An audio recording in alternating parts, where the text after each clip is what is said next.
சிரிக்கிறேன் பாருங்க. முதல்ல கலைமாமணி விருது பெற்ற நிகில் அவர்களுக்கு வாழ்த்துக்கள். ஆமாம், ஒவ்வொரு வருஷம் இந்த கலைமாமணி விருது அறிவிப்பாங்க. அப்போது பார்த்தா மேக்ஸிமம் பார்த்தா பெரும்பாலும் அப்போ எது ஆரம்பிச்சியோ அந்த கட்சி சார்ந்த ஆள் பார்த்தா மேக்ஸிமம் தெரியும். நான் இந்த முறை ஒரு ஆர்கியம் இருந்துச்சு. இந்த பெரும்பாலும் ஒரு கட்சி சார்ந்த ஆட்களாக இல்லை, பொதுவான உண்மையிலே திறமையான ஆட்களுக்கு கலைமாமணிக்கு கிடைச்சிருக்கு. அதில் ஒரு தான் நம்ம நிகில் அவர்கள். வாழ்த்துக்கு சார். நிறைய வாழ்த்துலாம் டைம் இல்லை. வீரத்தமிழச்சிக்கு அப்புறம் வருவோம். வீரத்தமிழ் யாருன்னா, யார் உண்மையை ஒத்துக்கிறாங்களோ, முக்கியமாக குடும்பத்தில் நடக்கிற விஷயத்தை உண்மையை ஒத்துக்கிறாங்களோ அவங்க வீரத்தமிழர். அது பார்த்தா எங்கள் இயக்குனர் ராஜகுமார் இருக்காருல்ல, அவர் தான் வீரத்தமிழர். உண்மையை போட்டு போட்டு உடச்சிட்டாரு. நானே சாக்காட்டேன், இந்த விட அவங்க பகிரங்கமாக ஒத்துக்கிறாரே அப்படின்ட்டு. நம்ம தேவயானி மேடம் வந்து இது வரைக்கும் ஒரு சாஃப்டாக பார்த்துருக்கோம். ஆக்ஷன் ஹீரோன்னு இப்போ தெரியுது எனக்கு. பூவா நடித்தோம், புயல் இப்போ தெரியுது. அவரே சொன்னார், நீங்கள் புஷ்பம்னு நினைக்கிறியே அங்கே போய் உஷ்ணம் போல இருக்கு வீட்டில். அதனால் ராஜகுமாரன் வந்து இவ்வளவு தைரியமான ஒரு வீரத்தமிழன் நினச்சி ஒரு பாராட்டணும் இன்னைக்கு. அப்போ நான் வந்து நேற்றே நான் என் சொந்த ஊருக்கு போக வேண்டியது. நம்ம ராம்கி, நம்பி, பிரபாகர் இதெல்லாம் சார் அந்த படம் எனக்கு இருக்குன்னு சொன்னாங்க. நான் அப்போ இல்லைப்பா வேலை இருக்குப்பா அப்படின்னேன். அப்போ இயக்குனர் பற்றி சொன்னாங்க. சொன்னார்ல, இவர் சொன்னதை விட அவங்க அதிகமாக சொன்னாங்க. அப்போ யோசிச்சுருப்பாங்க சார். அதெல்லாம் கேட்டுட்டு அடா போகுது அடிக்கிறது வர அப்படியே பேச மாட்டோம். இங்கே கீழே அஸ்திவாரம் பலமாக போட்டு அந்த அவருக்காக தான். அவர் வந்து ஒரு இயக்குனர் வந்து ஒரு அடித்தளத்துலேருந்து வர்றாரு அப்படின்னு அவர் ரொம்ப கெட்டு தான். இப்போ நான் வந்து காரில் பேக்கிங்கோடு வந்துட்டேன். இதை முடிச்சு நான் அவரை கிளம்பணும். நான் இன்னும் 11 விட்டுருவாங்க, 7 மணிக்கு போக நினச்சேன். நான் இங்கே 10 மணிக்கு போகணும். ஒரு ராம்கி இவ்வளவு திறமை பற்றி இப்போ தெரியுது. நாங்கள் மிஸ் பண்ணிட்டோம். என்னடா அது ஒரு இயக்க சங்கத்தில் ஆர்வீதி மாதத்தை விட அதிகமாக பேசுகிறாருன்னா இவர் தான் உங்களுக்கு தத்துவமாக சொல்கிறாரு. நாங்கள் என்னடா இப்படி ஒரு ஆள் திறமையான ஆள் உள்ள வச்சுட்டு இதை யூஸ் பண்ணாமல் இருக்குமேன்னு நினச்சேன். முயற்சிக்கும் விடாமுயற்சிக்கும் என்ன வித்தியாசம் சொன்னார். இன்னும் கொஞ்சம் கிளியராக சொல்லிடணும். முயற்சிக்கும் விடாமுயற்சிக்கும் என்ன வித்தியாசம்னா, முயற்சி நம்ம பண்ணிட்டே இருப்போம். ஒரு சமயத்தில் முயற்சி நம்மளை விடாது. அதுதான் விடாமுயற்சி. நம்ம பண்ணுறதுதான் முயற்சி. உதவிகளராக நம்ம ஊரில் கிளம்பி வருவோம். நிறைய முயற்சி பண்ணிட்டே இருப்போம். நிறைய இயக்குனர் பார்ப்போம், நிறைய கம்பெனி பார்ப்போம். இதெல்லாம் முயற்சி. அப்புறம் சரி சரி வராது இருக்கு, ஊருக்கே போயிடலாம்னா ஊரில் எந்த மூத்தரை போகிறது என்ன போனால் சினிமாவுக்கு அவ்வளோதானா அம்மாங்க. அப்போ தோல்வி மூத்தோட போகக்கூடாதுன்றதுக்காக அந்த செஞ்ச முயற்சி நம்மளை இங்கேருந்து ஊருக்கு விடாது. அதுதான் விடாமுயற்சி. அந்த மாதிரி சில முயற்சி நம்ம விடாது. அது மாதிரி இயக்குனர் உங்களை வந்து நீங்கள் ஆறு முயற்சி பண்ணியிருக்கீங்க ஒரு காலகட்டத்தில். அந்த முயற்சி உங்களை விட்டுருக்காரு. அங்கே அந்த இயக்குனர் வந்து நிற்கிறீங்க உட்கார பேச ரொம்ப. ஆமாம் சார் நான் அப்படின்னா ஐயோ கொத்தனார் சாதாரண விஷயம் இல்லை. இப்போ ஒரு வீடு கட்டுறதுக்கு நல்ல கொத்தனார் முக்கியம். குடும்பம் நல்லா இருக்கணும்னா 2 நார் முக்கியம். ஒன்று நாத்தனார், ஒரு கொழுந்தனார். நாத்தனார் சரின்னு வச்சுக்கல குடும்பம் போச்சு. கொழுந்தனார் சரின்னு வச்சுக்கல குடும்பம் போச்சு. அப்போ ஒரு குடும்பம் நல்லா இருக்குன்னா நாத்தனார் நல்லா இருக்கணும், கொழுந்தனார் நல்லா இருக்கணும், கட்டடம் நல்லா இருக்கணும்னா கொத்தனார் நல்லா இருக்கணும். நல்ல கொத்தனார் ரொம்ப இங்கே சினிமா வந்துட்டாரு. கரெக்டாக இதுக்கு சொன்ன மாதிரி எங்கே ஜன்னல் வைக்கணும், எங்கே நிலவாசம் வைக்கணும் எல்லாம் தெரியும். அந்த மாதிரி படத்தில் எங்கே சாங் வைக்கணும், எங்கே பைக் வைக்கணும், எங்கே ஹீரோனை எடுத்து உதயணும் ஹீரோயின் எப்படி விஜயகாந்த் மாதிரி சோத்துல ஏரியாவில் அடிச்சிருக்காங்களா?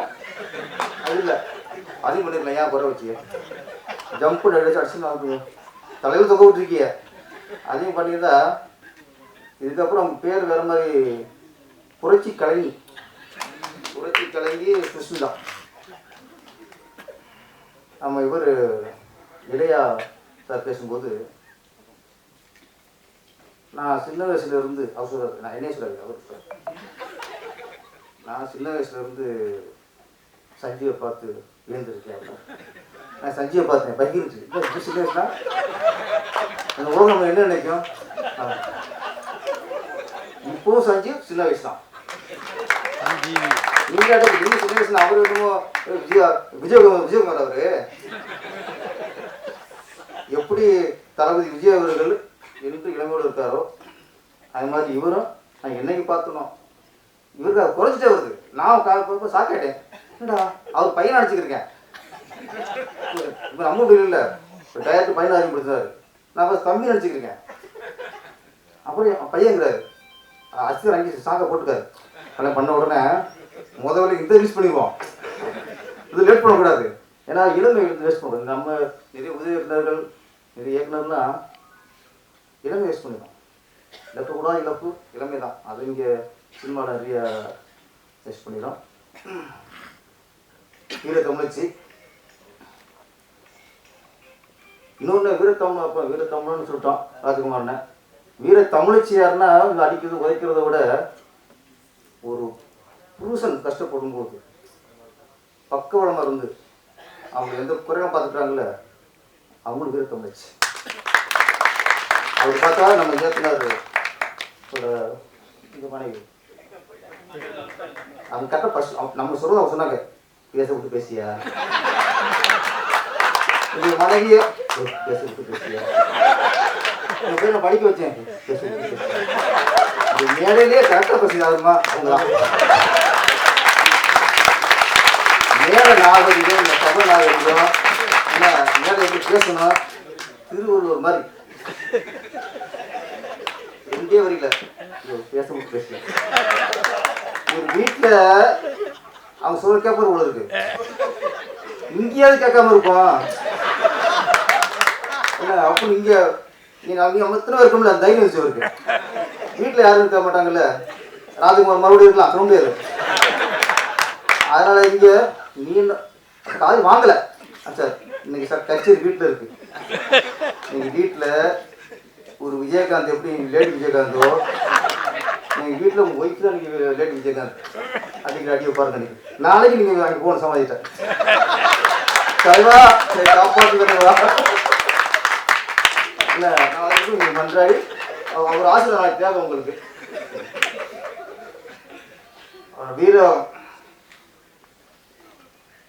தமிழச்சி நான் டைட்டில் நான் சில டைட்டில் கேட்கும்போது தான் எப்படி எத்தனை நாள் அந்த டைட்டில் விட்டு வச்சாங்கன்னு டைட்டில் மாதிரி இதுக்கு வல்லையான்ட்டு அது மாதிரி வீர தமிழச்சினோன்னா எப்படி விட்டு வச்சாங்க அப்படின்ட்டு.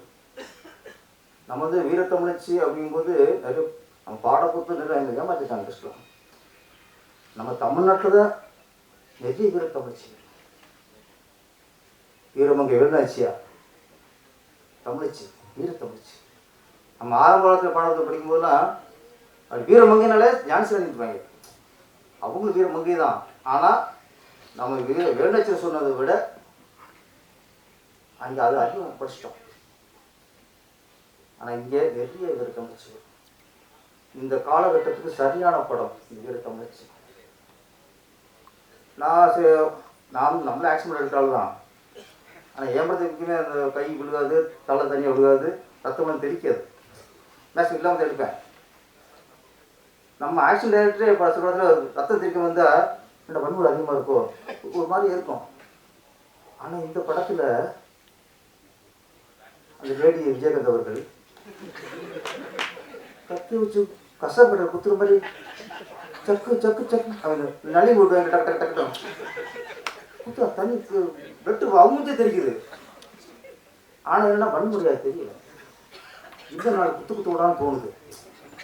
ஏன்னா அந்தளவுக்கு நாடு இன்னைக்கு நாசமாக போயிருக்கு. பாலியல் வன்கொடுமை, சிறுமியில் கற்பழிக்கிறது, மாணவர்களை கற்பழிக்கிறது, கல்லூரி மாணவர்களை கற்பழிக்கிறது, எத்தனை நியூஸ். வீர தமிழச்சிங்கிறது அடிக்கிறதோ உதைக்கிறதோ ஒருத்தனை அறையிறதோ ஒருத்தனை செருப்பு அடிக்கிறதோ இது இல்லை. வீரத்தமிழ்ச்சி யாருன்னா அண்ணா பல்கலைக்கழகத்தில் ஒரு மாணவியை ஒரு ஒரு மிருகம் சிதைச்சிருச்சு. அதை வெளியே சொன்னால் நமக்கு அசிங்கமாக போயிருமே, இதை வெளியே சொன்னால் நம்ம வாழ்க்கை கெட்டு போகுமேன்னு நினைக்காம சமூகத்தில் துணிஞ்சு சொல்ல மாட்டாங்க. அவதாங்க வீரத்தமிழ்ச்சி. பொள்ளாச்சியில் கதற கற்பிச்சாங்கல்ல, ஒரு பொண்ணு காதல்னு சொன்னாலும் நம்பி போனால, அந்த பிள்ளைலாம் சேர்ந்து கதறிச்சு கற்பிடிச்சு சின்னமாயிட்டாங்க. அந்த அந்த வாய்ஸ் அண்ணா விட்டு அவ்வளோ செதஞ்சு போயும் அந்த பொண்ணு வெளியே வந்து அவங்க யாரு தோலை உரிச்சுல அவதான் சிகரெட்டை போச்சு. இங்கே சிலம்பு சண்டை, துப்பாக்கி சுடுறது, கராத்தே கொண்டு கராத்தே தெரியும். இதுதான் வீரம் இல்லது. வீரம்ங்கிறது உடல் இல்லை, இங்கே இருக்கிற மனசு இருக்கணும் வீரம். இந்த படத்தில் அதை தான் பார்த்தேன். வீர தமிழ்ச்சி யாரு? ஒருத்தன் என்னை தொட்டானா வெட்டு வெட்டு. ஐயோ வெளியே சொன்னா நம்ம வாழ்க்கை வருவோம், நாளைக்கு கல்யாணம் ஆகாதோ, எவனு கட்டிக்க மாட்டானோ, கட்டினா கட்டுக்க போறான் தொட்டுற வெட்டியாங்க. அவன் வீர தமிழ்ச்சி. நமக்கு தெரிஞ்சு பல பாலியல் வன்கொடுமைகள். ஒரு பொண்ணு வெகுண்டு விடணும், அநியாயத்துக்கு எதிராக வெகுண்டு விடணும், அதற்கு எதிராக வெகுண்டு விடணும். அது சொல்றதுதான் இந்த வீர தமிழ்ச்சி. சுரேஷ் பாரதி, அந்த பாரதி எப்படியும் உங்கள்கிட்ட தகுதிதான் விட்டுருக்காரு பேர். பாரதினாலே புரட்சி தான். பாரதினாலே புதிய பெண்ணுக்குன்னு வார்த்தையை ஃபேமஸ் ஆக்குனவரே பாரதி தான். சொன்னார்ல, தலைவர் சொன்னார்ல, பாரதி ராஜா அவர்கள் புதிய பெண்ணு படம் எடுத்தாங்க. அங்கே பாரதி ராஜா, அங்கே பாரதி இருந்தார். அதனால ஒரு புதிய பெண்ணு படத்தை இருக்க முடிச்சு. இங்கே சுரேஷ் பாரதி, உங்கள் பேரில் பாரதி இருக்கு, அதனால இப்படி ஒரு புதுமையான கதையை இங்கே எடுக்க முடிச்சது. இயக்குனர் சுரேஷ் பாரதி எங்கேயும் வேலை கற்றுக்கினார், ஷூட்டி கூட பார்க்கலாரு. நல்ல வேலை இப்போ எல்லாம் ஷூட்டிங் பார்த்துடாதீங்க. நீங்கள் ஷூட்டிங் எப்போ பார்க்கணுமா? அப்போ பாக்கியராஜ் பார்க்கணும், பாரதிராஜா படம், பாலமேந்திரா படம், பார்த்திபன் சார் படம், மகேந்திர சார் படம், இப்படி படங்களை பார்த்து ஷூட்டிங் பார்க்குறது அப்போ பார்க்கணும், இப்போ பார்த்துடாதீங்க. கஞ்சா கட்டுறது எப்படி, கற்பழிக்கிறது எப்படி, கற்பழிக்கிற நியாயப்படுத்துவோம். நீங்கள் தப்புன்னு சொல்றீங்கள, கற்பழி 4 பொண்ணு ஏமாத்து, சத்தம் கடத்துறது எப்படி, செம்மன் கடத்துறது எப்படி, இது ஷூட்டிங் பார்க்கலாம். அதை போய் படம் இருந்தால் ஷூட்டிங் வருவாங்க. நல்ல படம் எடுக்கிறதா ஷூட்டிங் பார்க்க. இப்போ உங்களுக்கு என்ன தோணுதோ நீங்கள் விஜயகாந்த் பாருங்க, பழைய ரஜினி சார் படத்தை பாருங்க, பழைய கமல்சார் படத்தை பாருங்க. இது மாதிரி நிறைய எல்லாம் பழையதான் பார்க்கணும், புதுசாக பார்த்துடாது எதுவுமே. அது மாதிரி நீங்கள் நல்ல படைப்புக்கு நீங்கள் தொழில் கற்றுன அவசியம் இல்லை, நல்ல படைப்பை கொடுக்கணும் எண்ணம் இருந்தால் போதும். அந்த எண்ணம் உங்கள்கிட்ட இருக்கு. என்னன்னா உங்களுக்கு பேசும்போது நம்பிக்கை வெளிப்படுது. ஒரு நீங்கள் பேச பேச எனக்கு டிஆர் பேச மாதிரி இதில் ஏன்னா உங்க உடம்புல இப்போ நீங்கள் சொல்றீங்க விஜயகாந்த் இருக்காருன்னு, எங்களுக்கு டிஆர் தான் இருந்துச்சு. நான் ஜெய் பண்ணுறேன். அதனால உங்களுக்குள்ள விஜயகாந்த் இருக்காரு, டிஆர் இருக்காரு, என்ன நல்ல ஒரு படைப்பு கொடுக்குங்கிற ஆர்வமும் இருக்கு. அதனால கொத்தனார் வந்து அஸ்திவாரத்தை ஸ்ட்ராங்காக போட்டிருக்காரு. என்ன அதனால இந்த அஸ்திவாரம் பல பில்டிங்கை தாங்கும். இது எத்தனை அடுக்கு மாட்டினாலும் தாங்கும். இது வந்து முதல் அடுக்கு வீரத்தமிழ்ச்சி. இன்னும் பல அடுக்கு உங்கள் கட்டிடத்தில் மேலே எழுதணும். இந்த படத்தின் மூலமாக நீங்கள் சிறந்த இயக்குனராகவும் இதில் பணியாற்றிய டெக்னீஷியன் நல்ல பெரிய டெக்னாக வளரணும். நடிகர்கள் சஞ்சீவ் சார், ஆமாம் இங்கே வீரம்ங்கிறது இன்னொன்று சொல்லுறேன். ஒரு ஹீரோன் ஊரன் படத்தில் இது முக்கியத்துவம் ஹீரோனுக்கு தெரிஞ்சும் ஹீரோ நடித்தாங்கன்னா அது ஒரு வீரம் சார். ஏன்னா அதுக்கு ஒரு மனசு வேணும். இது ஹீரோ சார் இதில் நமக்கு வேலை இருக்குது அப்படின்னா அதுதான் நம்ம வேலை. சமூகத்துக்கு நல்ல விஷயம் சொல்லும்போது நம்ம சப்போர்ட் பண்ணணும். இந்த படத்தை பொறுத்த வரைக்கும் நான் சஞ்சீவ் சார் வந்து ஒரு ஹீரோவாக போல நல்ல ஒரு ஆதரவாளர், ஒரு நல்ல சப்போர்ட்டர். பார்க்குறேன் உண்மையில இந்த படத்தை நீங்கள் வந்து சப்போர்ட் பண்ணுது நன்றி சார். இந்த வீடியோ உங்களுக்கு பிடிச்சிருந்தா லைக் பண்ணுங்க, ஷேர் பண்ணுங்க, கமெண்ட் பண்ணுங்க, சப்ஸ்கிரைப் பண்ணுங்க, மறக்காம பெல் ஐகானை கிளிக் பண்ணுங்க.